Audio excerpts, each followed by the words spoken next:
सकाळचे वाजले 7. तुम्हाला वाटत असेल मी रेल्वे समोर उभं आहे, पण मी रेल्वे समोर नाही उभं आहे. ही शेवची रेल्वे. आपण ट्रिप घेऊन आलो होतो देवळाली कॅम्पच्या रेल्वे स्टेशनला. छान छोटंसं रेल्वे स्टेशन आहे, पण एकदम मस्त आहे, सुंदर बनवलं आहे. आणि ही ती शोची ट्रेन जिच्या समोर मी उभा होतो.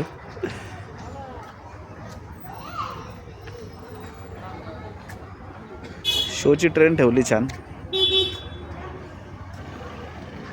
आणि हे रेल्वे स्टेशन, ही आपली गाडी. इकडून ट्रिप भेटेल असं वाटत तर नाही आहे, पण बघूया 5-10 मिनटं थांबून ट्रिप भेटली तर भेटली, नाही तर निघू आपण. चला, गुड मॉर्निंग, बाय.